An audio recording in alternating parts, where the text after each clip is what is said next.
that works with livestock or pastoralists.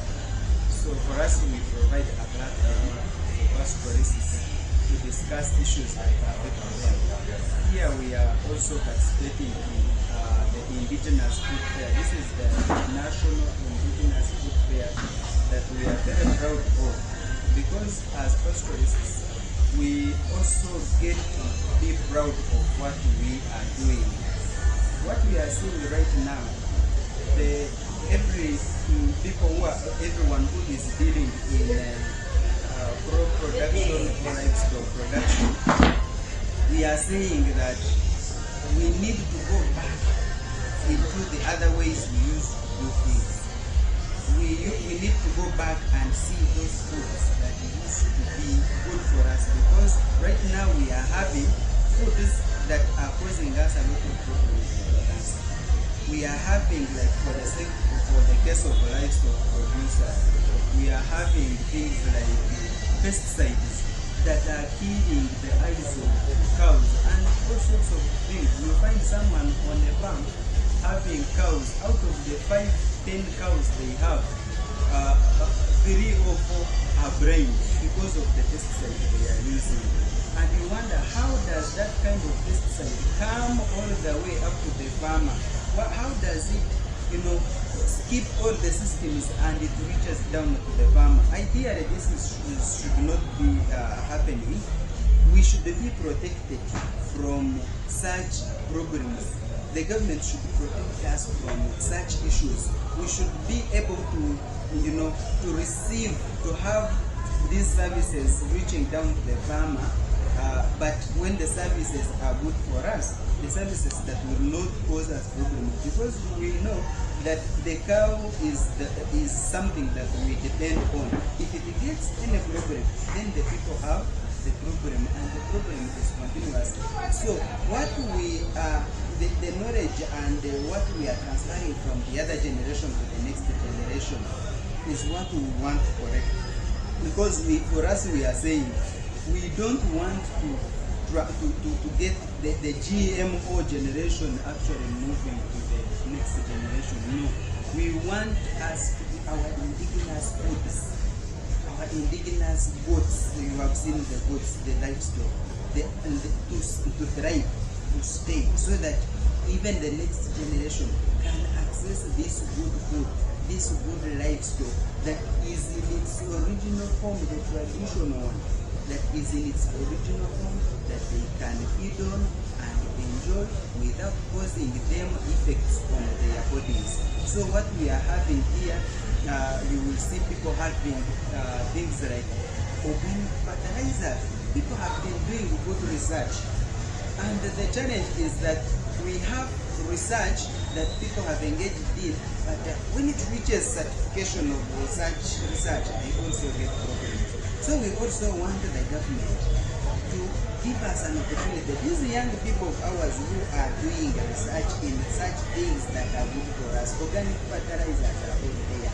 People are willing to use the social media and this Google and the internet to do research. The young people who are very dedicated, they want to sit and do research, and this research will be able to help them to, to improve our lives, So this research they are doing, why can't we have, make it easy for these people to be, tested? We see if they are doing something good, and if what they are doing has really proven to be good, because they have tested it in the communities where they are.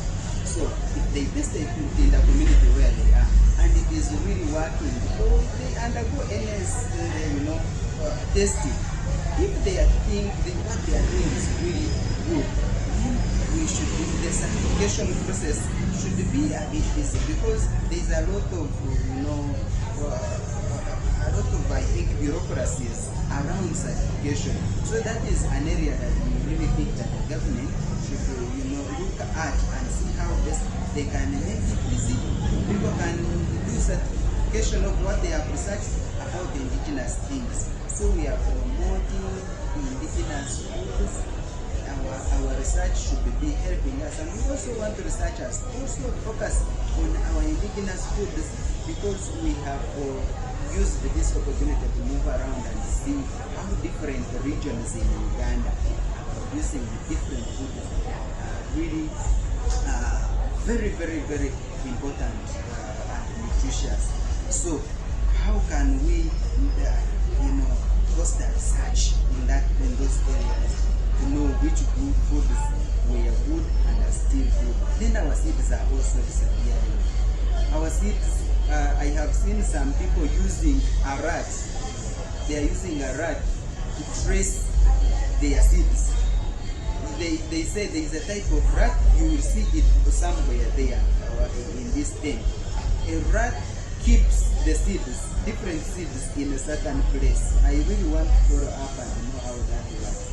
But a rat keeps those seeds, meaning that preservation is very important. So these people are running after the rat to look for their lost seed. Why? Because they know this seed was very, very good for us. So they are tracing it. We have very many types of seed. Variety, when you move around, you see variety. What variety means? Uganda is one of those countries that has varieties of food. When you go to different countries, I've been moving to different countries, people are struggling. They don't have variety of food and they don't have good places where to do what? To plant these these varieties of foods. They will not make it there. It's like if you go to a place like Karamoja, you will see that variety there is really not there. We are in poor export production. But when you move down to the west and other areas, you really see that Uganda has opportunity to be the food basket of the entire world. So we need to use this opportunity. Even when we have visitors from other countries and they come here, all they know is that we have reached in a place where there is fresh food. But which kind of fresh food are we putting on the table? So for us, our emphasis is the fresh food that we should promote, that we should be proud of, is the food that is indigenous. It's the one that we have to enjoy. And when you move around, you will see how people are enjoying really indigenous chicken. Not this chicken that, I one time bought some chicken in the supermarket and it had no internal fats. It was beef. It was all beef. So, I don't know, do they call it beef or something? I don't understand. But there were no internal organs.